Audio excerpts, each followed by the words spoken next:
It's time for a book review. So of course I absolutely devoured the new Elsie Silver book. And if you didn't know about this, firstly, where have you been? And secondly, this is the third book in the Rose Hill Ranch series. This book is about Tabitha and Reese. Tabitha is our female main character and she's very fiercely independent and black cat kind of character. Then we have Reese, who is a professional wrestler, and Reese is our broody main male character, but he is willing to be whoever Tabitha needs him to be. And for that reason, we love him. I feel like the tropes in this book are different from any of the others in the Rose Hill Ranch series so far. We've got forced proximity and arranged marriage. There's so much tension. The banter is off the charts, and there is a very big sense of found family, which I feel like a lot of the Rose Hill series have that as an underlying tone at the minute, and I honestly love it. As we all know, Elsie Silver is the queen of small town romance, and she has such atmospheric writing, which is why we all as a collective group want to live on the ranches she writes about. I feel like this is definitely Elsie's best book written to date. I don't know how to explain it other than it feels like the writing is so mature, and the storyline is a lot darker than any of the other books we've seen her write so far. It handles a lot more complex topics, but I feel like she's handled them so well, and she's clearly done her research. This book is a lot about loss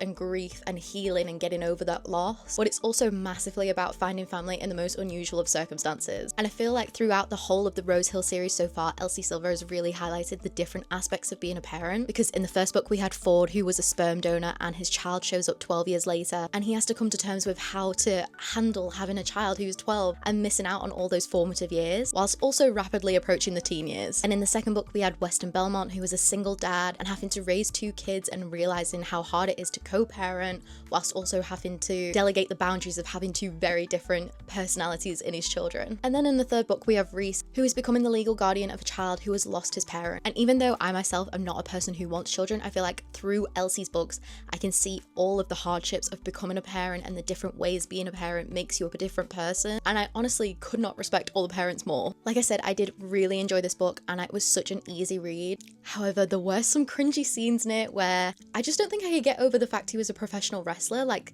the scene where he was putting on his mask and having to do the promo was just making me giggle. Not that I have anything against professional wrestlers, but just personally for me so far, Weston Belmont is and will remain my favourite Elsie Silver man. But I'm also incredibly excited because at the end of this book, she gave us a sneak peek into the next one, and it is Age Gap. And I shouldn't be as excited as I am, but I cannot wait for that one. I think that one might be my favourite. So if you have read this, let me know what you thought. I would love to discuss it all with you. And also let me know which of your books is your favourite from the Rose Hill Ranch series so far.